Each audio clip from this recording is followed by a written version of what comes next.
वो लोग देश प्रेम का और देशभक्ति का दावा कर रहे हैं जिनका आजादी में कोई सहयोग नहीं था, जिनकी उस लड़ाई में कोई सहभाग नहीं था। वो आदिवासियों को बता रहे हैं जिनकी 70% पीढ़ियों को फांसी हो गई है। लाखों की संख्या में आदिवासी मरे हैं। फांसी होना अलग बात है, लेकिन लाखों आदिवासी मरे जिनको बंदूकों से भूना गया है। एक जलियांवाला बाग जो घटना हो गई है जलियांवाला बाग की, उसको देश में याद किया और वो याद करने लायक भी है।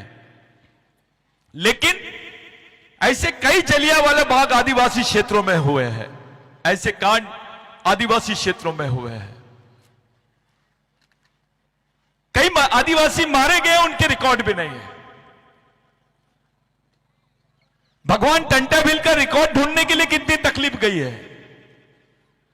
उन पे पुलिस स्टेशन पे जो केस दर्ज हुई थी उसके रिकॉर्ड मिल रहे हैं, लेकिन भगवान टंटा भील को कहां गाड़ा गया इसका रिकॉर्ड नहीं मिल रहा है। क्या बात है? इन लोगों ने उसकी लाश को कहां गायब कर दिया, किधर गायब कर दिया, क्यों गायब कर दिया? कभी सुने किसी स्वतंत्र सेनानी की लाश को ही गायब कर दिया? कुछ साथी बोलते हैं कि पाताल पानी में लाके उनकी बॉडी को डाल दिए थे। कोई कुत्ते बिल्ली की बॉडी थी क्या? अबे पाताल पानी में अगर डाले थे तो उसकी कब्र होना चाहिए था। जिस व्यक्ति के दर्शन के लिए 10 लाख लोग खड़े थे लाइन से यहां से जबलपुर तक, जिसकी फांसी की खबर सुनने के बाद देश में मौन था, मौन। उस दिन खाना नहीं खाए थे देश के लोगों ने 3 दिन। ऐसा भारत में किसी महापुरुष के लिए नहीं किया गया जो टंटा भील के लिए देखा जाता है। ऐसा क्या है? अपने आदिवासी नेताओं ने कभी पूछा क्यों नहीं कि टंटा भील की लाश कहां पर दफन है, कहां है उनका मकबरा, कहां है उनकी मजार, उनकी कब्र कहां है? क्यों नहीं बताया गया? इसके पीछे के 2 मुख्य कारण हैं। साथियों, भारत में यह पहला समय है जब अंग्रेजों ने बोला कि हमने एक जिंदा भगवान को देखा है। We have seen a live god, a original god. हमने एक जिंदा भगवान को देखा है। उनसे पूछा गया ब्रिटेन में किसको देखे आपने? Whom you have seen? उन्होंने बताया हमने टंटा भील को देखा है। भगवान टंटा भील को देखा है। दुश्मन भगवान बोला है टंटा भील को। इतना ही नहीं, भगवान टंटा भील को रॉबिन हुड बोला गया है, इंडियन रॉबिन हुड, मसीहा। रॉबिन हुड का मतलब होता है मसीहा। एक उदाहरण दीजिए भारत के इतिहास में अंग्रेजों ने किसी की तारीफ की होगी।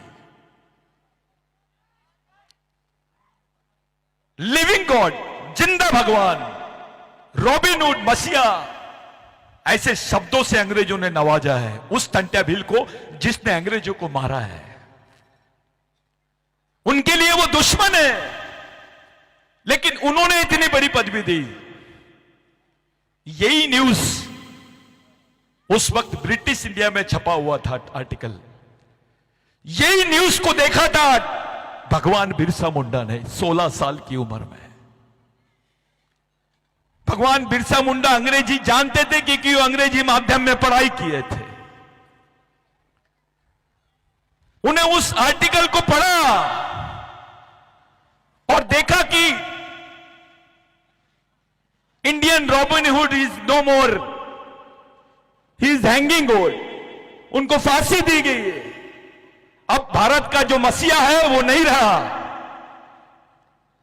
इस देश का मसीहा नहीं रहा। यह खबर बिरसा मुंडा ने आर्टिकल में पढ़ा। उस 16 साल के नवयुवक ने उस आर्टिकल से यह प्रेरणा लिया और वही प्रतिज्ञा किया, झारखंड के कलेक्ट्रेट ऑफिस में प्रतिज्ञा किया कि मैं जेल तो जा रहा हूं लेकिन छूट कर आऊंगा तो मैं बिरसा टंटा भील का जो अधूरा मिशन है पूरे देश भर में चलाऊंगा। यह संबंध है भगवान टंटा भील का और बिरसा मुंडा का। भगवान टंटा भील का राघोजी भांगरे का क्या संबंध है? राघोजी भांगरे संभाजी महाराज के आंदोलन को लेके आ गया है। शिवाजी महाराज के सुपुत्र, उन्होंने बगावत किया। संभाजी महाराज ने, शिवाजी महाराज जो राजा थे, पहले क्या था, राजा आदिवासी था लेकिन राज वहां पे मनुवादियों का चलता था, कानून उनका चलता था। उस कानून में किसी ब्राह्मण भाई को सजा नहीं होती थी, उसको कभी फांसी नहीं होती थी, उसको भगवान के बाद दूसरा आदमी माना जाता था। राघोजी भांगरे ने बोला इस देश में ब्राह्मण होना बड़ी बात नहीं है, इस देश में ईसाई होना बड़ी बात नहीं है, इस देश में मुस्लिम होना बड़ी बात नहीं है, इस देश में हिंदू होना बड़ी बात नहीं है, बड़ी बात है आदिवासी होना। यह राघोजी भांगरे की बात थी। उस राघोजी भांगरे को भगवान टंटा भील ने कहां मिला? धुलिया में मिला। धुलिया भील बेल्ट है, नासिक जिले का बेल्ट है। उस वक्त धुलिया जिला नहीं बना था, तब नासिक जिला ही था। भगवान टंटा भील का जो आंदोलन है, यह प्रेरणा है उसके साथियों के, जो राघोजी भांगरे के साथी थे उनके देहांत के बाद में, उन लोगों से भगवान टंटा भील को यह प्रेरणा मिली। पहले किताबें नहीं चलती थी, पहले कोई इतिहास नहीं लिखा गया। 1911 के पहले किसी भारतीय ने इतिहास नहीं लिखा भारत का। कविता लिखी हो लेकिन इतिहास नहीं लिखा गया। वो इतिहास आदिवासियों में था और उसका मुख्य माध्यम था लोकगीत, जिसको आप लोग ट्रेडिशनल लोकगीत बोलते हो। वो लोकगीतों के माध्यम से इतिहास बताया जाता था। उस लोकगीत में लिखा है, उस लोकगीत को यहां से नहीं, नासिक से नहीं, सह्याद्री से, पूना नासिक उसकी बाउंड्री से, सह्याद्री से लेकर सतपुड़ा तक, मेलघाट तक, मेलघाट से नागपुर अमरावती तक एक गाना होता था। गोंडी भाषा में, कोरकू भाषा में, भिल्ली भाषा में, मराठी भाषा में। किसी भगवान के इतने गाने नहीं गाए गए जितने टंटा भील के गाने गए गए।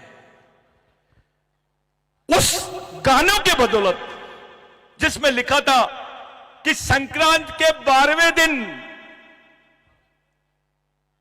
भगवान टंटा भील का जन्म हुआ एक गरीब परिवार में। इस देश में एक ही त्योहार ऐसा है जो फिक्स है हिंदुओं का। जैसे 25 दिसंबर को तुम जीसस क्राइस्ट का बर्थडे मनाते हैं, वैसे संक्रांत भी 14 ही तारीख को मनाते हैं।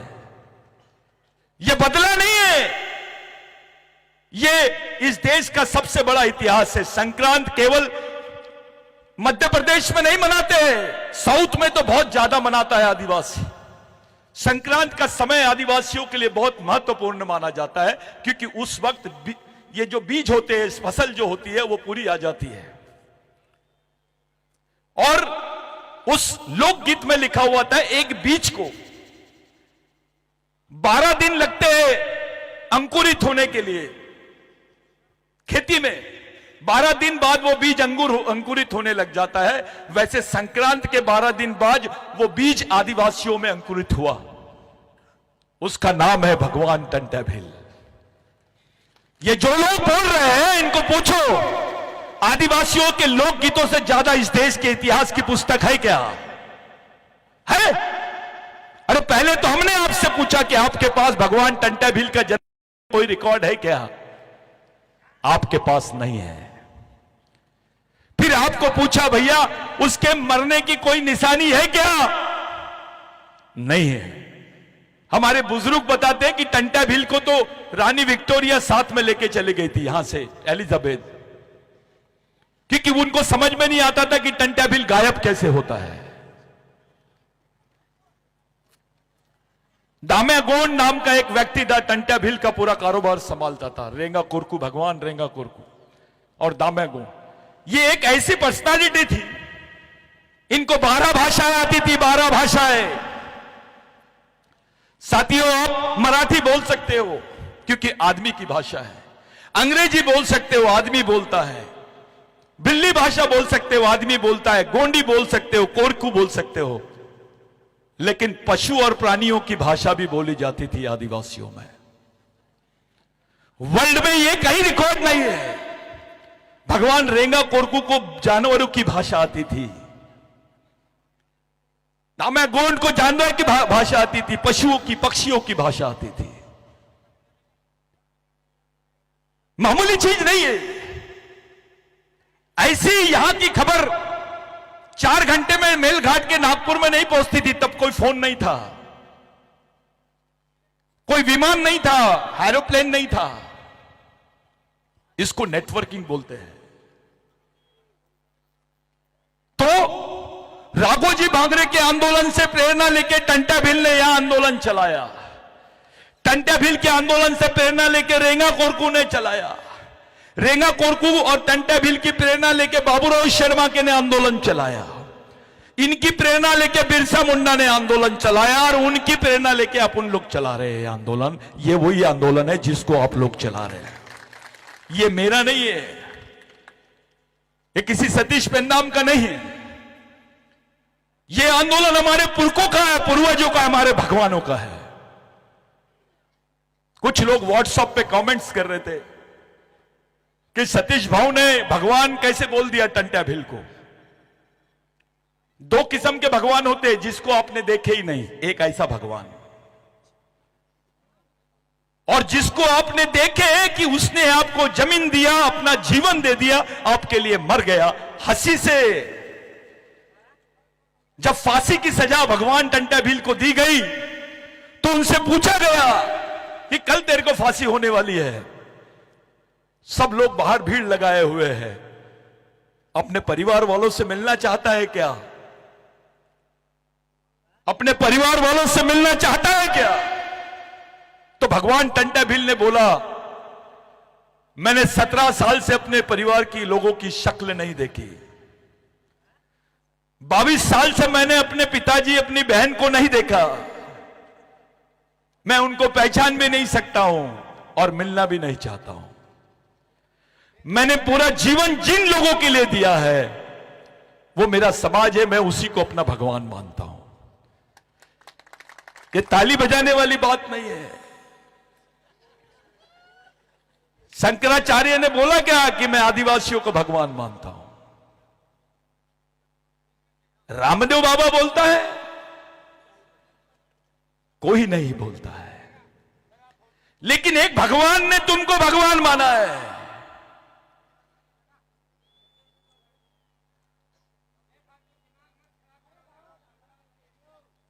ये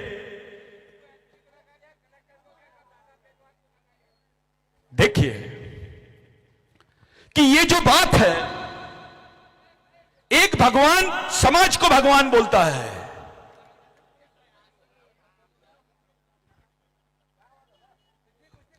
वो जिस तरीके की बात मैं आपको बता रहा हूं कि मरते वक्त भी समाज का नाम लेते हैं लोग। मैं अपने समाज को देखना चाहता हूं। इतनी बड़ी बात किसी ने नहीं किया। इतनी बड़ी बात नहीं किया किसी ने, किसी क्रांतिकारी ने नहीं किया। यह बात आपके लिए भगवान टंट्या भील ने की है। आपके जमीनें तो छीन ली गई थी, आपके पास जमीन नहीं थी, हमारी मां बहनों को कपड़े पहनने की परमिशन नहीं थी। भाई साहब, सब लोग एक जगह बैठ जाइए, उठ के मत जाइए, क्योंकि ये आदिवासी कौम है, भागने वाली कौम नहीं है, लड़ने वाली कौम है। बैठ जाइए। आप लोगों से विनती है कि शांति से बैठे तो मैं बोलूंगा, नहीं तो मैं नहीं बोलूंगा। तो एक जुनून देखिए उनका कि समाज को देख के मरना चाहता है।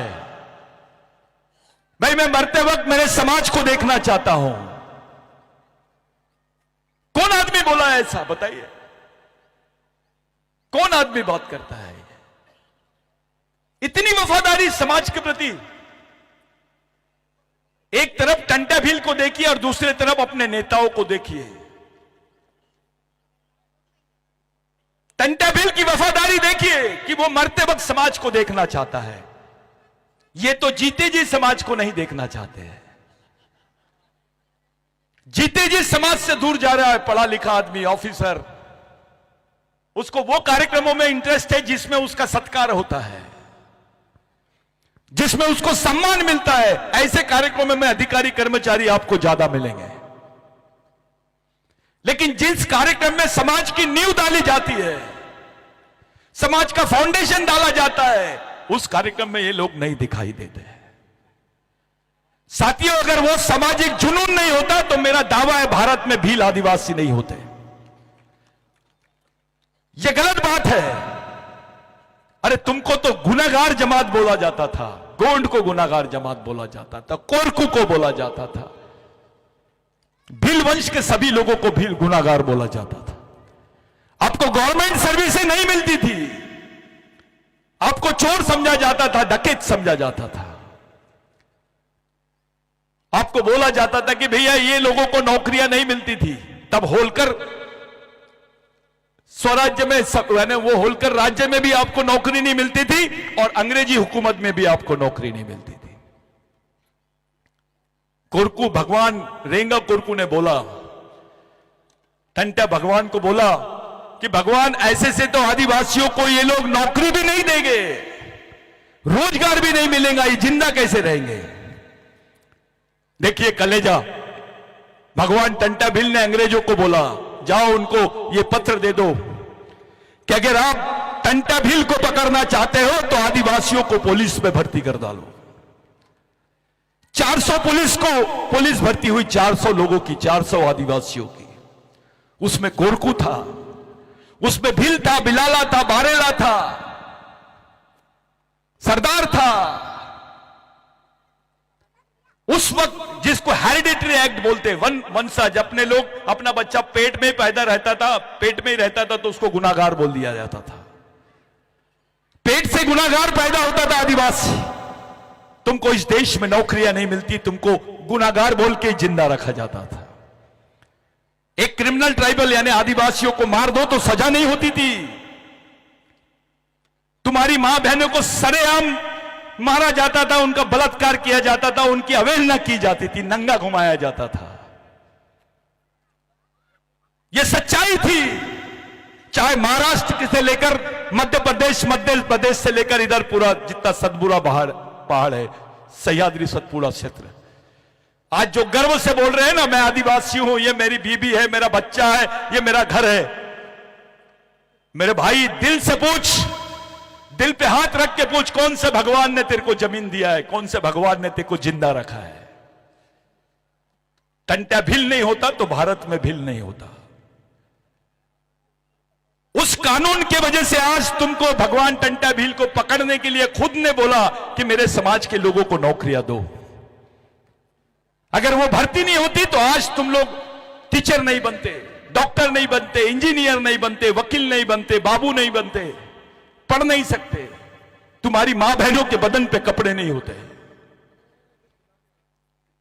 भगवान टंटा भील ने बोला कि मेरे को पकड़ लो, मेरे समाज को छोड़ दो। उसने बोला है, उसको भगवान रेंगा कोरकू ने बोला, भगवान ये तो आपको पकड़ लेंगे, हमारा क्या होगा। टंटा भील बोलते हैं, अरे अगर मैं 100 बार भी जन्म लूंगा तो अपनी कौम के लिए मैं ऐसे ही मिटते रहूंगा। समाज के नाम पर बड़ा होने वाला भगवान और समाज के नाम पे कुर्बान होने वाला भगवान, इसमें फर्क है। कुर्बान होने वाले भगवान का नाम है भगवान टंटा भील। आज तुम्हारे पास नौकरियां है, जमीन है, जमीन के टुकड़े हैं, जाओ 1911 के पहले का रिकॉर्ड निकालो, पूछो कौन से राजा ने तुमको जमीन दी, कौन से भगवान ने तुमको जमीन दी, पूछो। राघोजी भांगरे नहीं होता, बिरसा मुंडा नहीं होता, बाबूराव शर्मा के नहीं होता, टंटा भील नहीं होता, रेंगा कोरकू नहीं होता, तुम्हारे पास टुकड़े भी नहीं रहते जमीन के।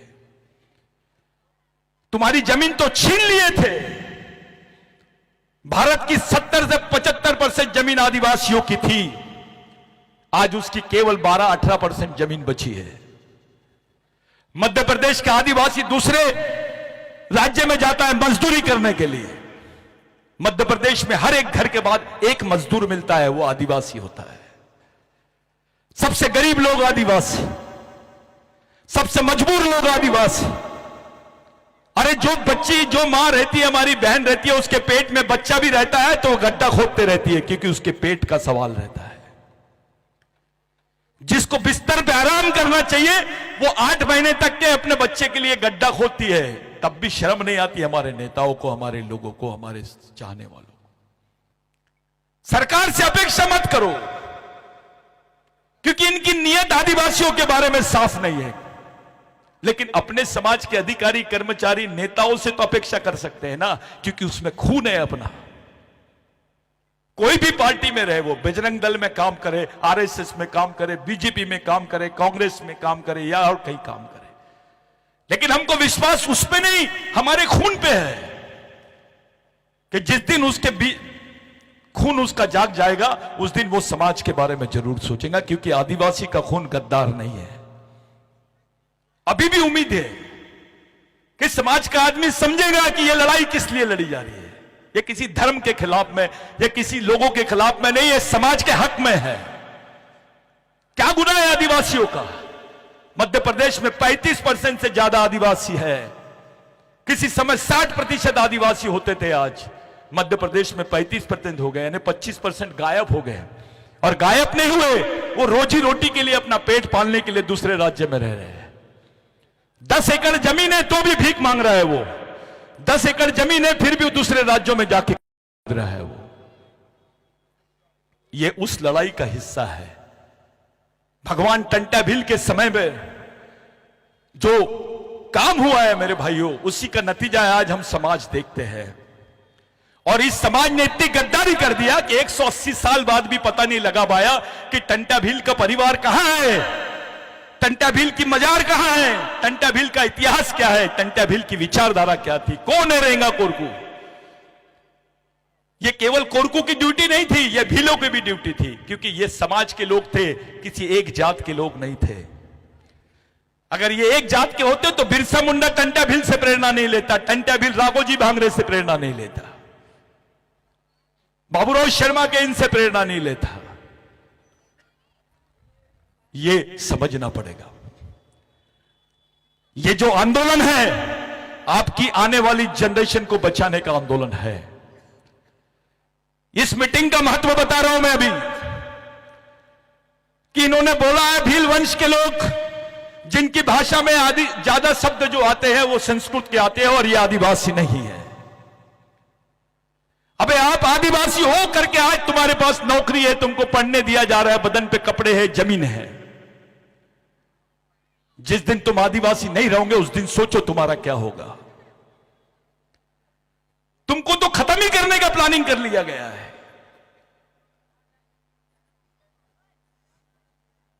भारत में आदिवासी नहीं रहते हैं, संयुक्त राष्ट्र संघ में बोल दिया गया। आदिवासी नहीं रहते भारत में, इसका मतलब यह है कि आदिवासी भारत के नागरिक नहीं है। तुम्हारी मालकियत कोई नहीं, नागरिकता को भी खत्म करने का षड्यंत्र चल रहा है। उस चीज को जिंदा रखने के लिए ये जो प्रोग्राम है, ये पूरा विश्व देखेगा अभी कि टंटा भील के वंश के लोग जिंदा है, उस मालिक के वंश के लोग जिंदा है जो खुद भी मालिक है। इसका महत्व यह है। कितने लोग हैं, यह महत्व का विषय नहीं है। मिशन में कोई नहीं चलता। अगर 50 लोग भी आते हैं इस कार्यक्रम में तो 50 लोग बहुत महत्वपूर्ण है, क्योंकि विचारों से है। कैसे लोग हैं, यह महत्व की बात है। आप गरीब हो, पैसे वाले हो, इसका भी कोई महत्व नहीं है। आप ऑफिसर हो, बहुत पढ़े लिखे हो, कलेक्टर हो, और समाज के बारे में कुछ नहीं सोचते हो, तो तुम समाज के हेडमैन नहीं, डेडमैन हो, मरे हुए व्यक्ति हो। जिंदा आदमी वो है समाज का जो मजदूर भी है लेकिन समाज के बारे में सोचता है। समाज बहुत बड़ी चीज है। अगर भगवान टंटा भील समाज के लिए कुर्बान हो सकता है तो क्या हमारे में वो जज्बा होना चाहिए कि नहीं कि हम भी समाज के लिए कुर्बान हो और उस रास्ते पे चले जिस रास्ते पे टंटा भगवान चल रहे थे, रेंगा गोरकू चल रहे थे। आज का जो प्रोग्राम है, ये प्रोग्राम विश्व स्तर का प्रोग्राम है। आज गणतंत्र दिवस है भारत में। राष्ट्रपति का भाषण देखे होंगे, राष्ट्रपति जी आदिवासी है, लेकिन आदिवासियों के इतिहास पर कोई उल्लेख नहीं। प्रधानमंत्री जी का भाषण देखे होंगे, आदिवासी इतिहास पे कोई उल्लेख नहीं।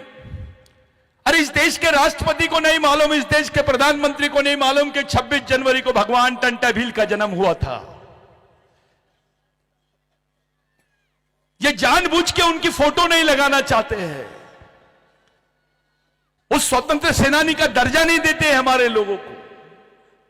एक अलग इतिहास बताया जा रहा है देश में, आपको उस इतिहास को खड़ा करना है।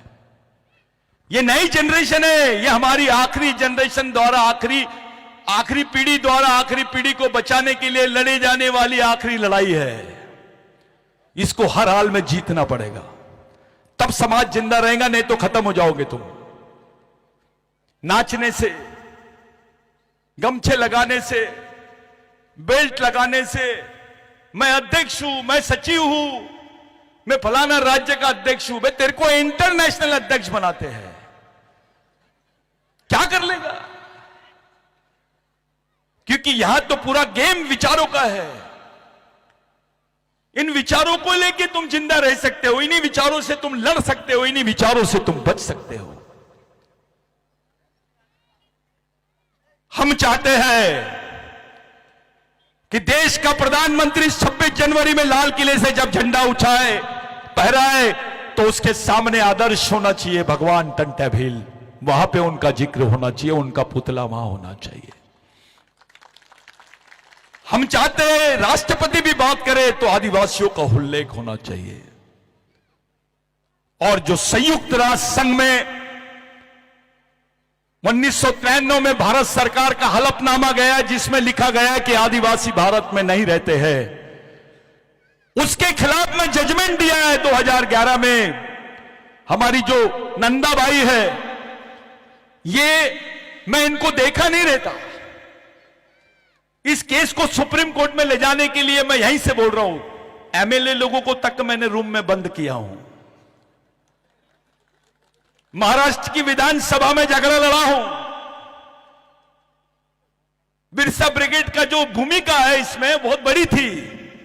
नंदाबाई को केस में नंदाबाई की केस में महाराष्ट्र गवर्नमेंट सुप्रीम कोर्ट गई, महाराष्ट्र गवर्नमेंट को मजबूर किए 2009 में, 2008 में। इसके पीछे बिरसा ब्रिगेड की बहुत महत्वपूर्ण भूमिका थी। मैं कसम खा के बोल रहा हूं, मैं पहली बार मिला हूं नंदाबाई से, पूछो तुला भेटलो होतं यापूर्वी कधी? नहीं। मैं उसको बोल रहा हूं मराठी में कि तुमको मैं मिला था कभी? नहीं, सिर्फ नाम काफी था। एक नंदाबाई भील है, यानी आदिवासी है, उसके लिए लड़ना मेरा फर्ज था। साथियों, 1911 के बाद में मैं 1923 में, यानी 12 साल बाद में मैं नंदाबाई को मैं यहां देख रहा हूं। ये हमारे लिए राष्ट्रपति से बड़ी है, किसी नेता से बड़ी है, मिनिस्टर से बड़ी है। उसके साथ जो हुआ वो आप लोग जजमेंट में पढ़ना, उस निर्णय में पढ़ना कि क्या हुआ था उसके साथ। वो रोई, और हर समाज में बहुत सारी नंदाबाई है जो सामने नहीं आई, ये हिम्मत करी सामने आई। आप लोग 3 बातें याद रखो। मैं जान रहा हूं मैं कौन से दिन बात कर रहा हूं, मैं भारत के गणतंत्र दिवस पे बात कर रहा हूं। एक भी चीज अगर मैंने राष्ट्रीयता के खिलाफ में बोली तो मैं गुनाहगार हो सकता हूं, राष्ट्रद्रोह का दर्जा मेरे पर गुनाह हो सकता है। लेकिन मैं पूरे विश्वास के साथ यह सवाल खड़ा कर रहा हूं कि भारत में जितनी लड़ाई अंग्रेजों के खिलाफ में हुई, उसका 70% लड़ाई केवल आदिवासियों ने लड़ी है। 70% जिस समाज ने आदिवासी समाज ने लड़ा है, इतिहास के किताब में उसके 3 पेज भी नहीं है, उसका 1 पेज भी ढूंढना पड़ता है आपको, ढूंढने से नहीं मिलता है।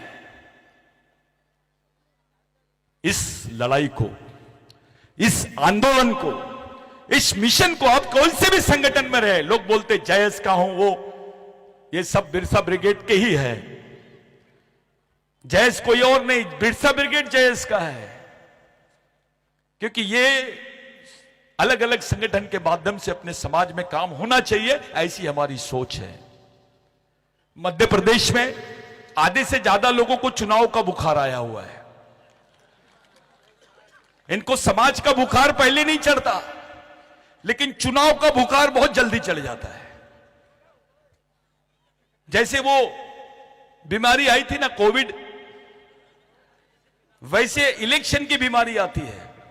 सपने में आमदार बन जाते लोग, विधायक बन जाते हैं। ये बीमारी से अपने आप को मुक्त करो। समाज जिंदा रहेगा तो तुम जिंदा रहोगे, तुम जिंदा रहोगे तो लड़ सकोगे, लड़ोगे तो बचोगे, और बचोगे तो कुछ अपने आने वाली पीढ़ी के लिए करोगे। लेकिन मैं यहीं से बोल रहा हूं, किसी को लग रहा होगा कि आदिवासी समाज के कोई पालनहार नहीं है, आदिवासी समाज के कोई संरक्षक नहीं है, इस समाज को बचाने वाले लोग नहीं है, इस समाज के बारे में सोचने वाले लोग नहीं है, लेकिन यह बिल्कुल गलत है, बिल्कुल गलत है। आने वाले समय बता देगा कि मध्य प्रदेश का कांटा उस तरफ जाएगा जिस तरफ आदिवासी का रुख जाएगा, और कोई राजनीतिक निर्णय नहीं, सिर्फ आदिवासियों का सामाजिक निर्णय बता देगा कि हम कहां पर हैं। समाज की ताकत नेता के विचारों पे नहीं, शहीदों के विचारों पे चलने वाला मिशन। आप लोग इतने ठंडी में इतने देर से बैठे हैं, लेकिन इस कार्यक्रम का महत्व आपने समझा है कि यह आपके बच्चों की लड़ाई है, आपके वजूद की लड़ाई है, आपके अस्तित्व की लड़ाई है, आपके पहचानों की लड़ाई है, आपके अधिकारों की लड़ाई है। साथियों, ये लोग केवल भारत में आपको अधिकारों से वंचित नहीं कर रहे, ये अंतर्राष्ट्रीय संविधान में भी वंचित करना चाहते हैं आपको। संयुक्त राष्ट्र संघ में भी बोल रहे हैं कि भारत में आदिवासी नहीं रहता है। इस कौम को खत्म करने का षड्यंत्र चल रहा है। अरे तेरी पीढ़ी नहीं रहेंगी बे, तू एमएलए कैसा बनेगा, मिनिस्टर कैसा बनेगा, सांसद कैसे बनेगा? तेरा बच्चा बोलेगा तेरे को, अबे मेरे को आदिवासी नहीं है बोल रहे थे, तब मेरा बाप क्या कर रहा था? अंडे दे रहा था। मेरी मां क्या कर रही थी? भजन कर रही थी। ये बात बड़ी चली है। लड़ाई के मैदान में अगरबत्ती लगाओगे तो मारे जाओगे कि बचोगे? अभी अगरबत्ती लगाने का टाइम नहीं है। अभी कोई भगवान नहीं बचा सकता आदिवासियों को, सिर्फ एक ही भगवान बचा सकता है, उसका नाम है टंट्या भगवान। वही बचाएंगे आपको, बिरसा भगवान बचाएगा। आपके लिए जिन लोगों ने अपनी जान दी वो भगवान है आपके। तुम्हारे हिस्से में कानून आया, फर्स्ट इंडिया एक्ट बना, आजादी के पहले बना। अंग्रेज भाग गए थे आदिवासी क्षेत्रों से और उन्होंने आदिवासियों को स्वायत्तता दे दी, तब 5वीं अनुसूची आई। बाद में सीपी एंड बरार एक्ट बना मध्य प्रदेश का, तुमको जमीन के अधिकार मिल गए। उसके बाद में हिल ट्राइब्स का एक्ट बना, वहां पे महादो, कोड़ी, वारली, ठाकर, इनको अधिकार मिले। ये किनके वजह से मिले हैं? हमारे शहीदों की वजह से मिले हैं। अभी कुछ लोग गेंद सिंह नाइक, हमारे मोना ठाकुर, केंगना, हमारे जितने शहीद हैं, अलग अलग जनजाति के शहीद हैं, लेकिन सब शहीद कोई जनजाति का नहीं है, वो केवल समाज का है। याद रखिए, यहां से जाने के बाद आपको जाना है यहां से कि किसी टाइप का जातिवाद नहीं होना। ये बारेला है, ये बिलाला है, ये भील है। अबे तेरा खून एक है, तेरी संस्कृति एक है, तेरा डीएनए एक है, तेरा शोषण भी एक जैसा है, तो समाज भी एक जैसा होना चाहिए, तेरी विचारधारा भी एक जैसी होनी चाहिए, तेरा मिशन भी एक जैसा होना चाहिए। पूरे देश के आदिवासी एक जगह कैसे आएंगे, उस बारे में इस मिशन ने ख्याल किया है। आज देश के 16 राज्यों में नेटवर्क है मिशन का। मैं आपको बता रहा हूं भाइयों, हमारे 10 आदिवासी कार्यकर्ता हो गए मिशन के ना, तो आज भगवान टंटा भील की जयंती भारत के 16 राज्यों में मन रही है। तुमको कबूल करना पड़ेगा। अब अमेरिका में भी मनाया जाएगा, अफ्रीका में भी मनाया जाएगा, पाकिस्तान में भी मनाएंगे, नेपाल में मनाया जाएगा, बांग्लादेश में मनाया जाएगा, ऑस्ट्रेलिया में मनाया जाएगा। ये मिशन ने कसम खाई है कि भगवान टंटा भील और हमारे शहीदों की विचारधारा केवल भारत में नहीं, विश्व के आदिवासियों के बीच में जाना चाहिए। यह मिशन आपका है। ईमानदारी से अपनी मेहनत का कुछ पैसा दो, गांव-गांव में कंस्ट्रक्ट करो, गांव-गांव में इसकी शाखाएं बनाओ।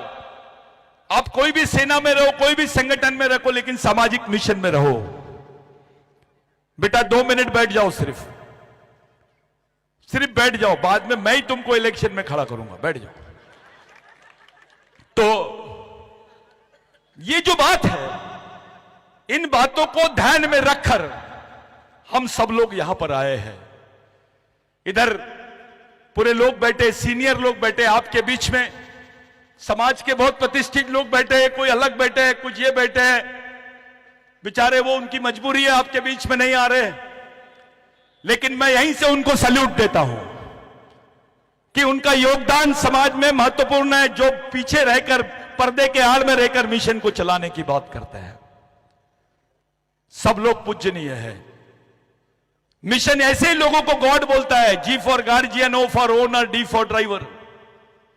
समाज का पालक, समाज का मालक और समाज का चालक, जीओडी गॉड, गॉड यानी भगवान। लेकिन उल्टा हो गया है, जो जीओडी गॉड था वो डीओजी डॉग हो गया है, बेईमानी कर रहा है। अबे तू पार्टी से ईमानदारी कर, समाज से क्यों गद्दारी कर रहा है? समाज बड़ा की पार्टी, समाज बड़ा की नेता, भगवान बड़ा की समाज, यही है टंटा भील। ये जो आने वाली जनरेशन है, यही आपको काम आएगी। ये मिशन आपका है, भगवान टंटा भील का है। घर घर में जाओ। अभी हम तय कर रहे हैं, मध्य प्रदेश में एक आदिवासी बचाओ यात्रा निकाली जाएगी, जिसमें टंटा भामा की जोत लेके जाएंगे हम पूरे निमार मालवा में। राघोजी भांगरे की जोत जाएंगी सह्याद्री सतपुड़ा में, बिरसा मुंडा की जोत जाएंगी महाकौशल में, शंकर शाह रघुनाथ शाह की जोत जाएगी, बाबूराव शर्मा की जोत जाएगी। बच्चा बच्चा इस चीज को पहचानना चाहिए। एक एक घर का आदमी जिसके पास खाने को नहीं है, उसने तो भी 1 रुपए डालना चाहिए मिशन को, 1 रुपए रोज। तब जाके ये जो बेरोजगार बच्चे हैं, ये किसी के पास भीख मांगने नहीं जाएंगे, ये लोगों को तुम पैसा दोगे, यही समाज के लिए काम करेंगे। एक नेता बनाओगे तुम तो 5 साल तक काम देगा, लेकिन समाज का एक कार्यकर्ता बनाओगे तो जिंदगी भर समाज का काम करेगा। इसको मिशन बोलते हैं। परमानेंट काम करो, किराए का घर खाली कर। अबे परमानेंट घर में रहना,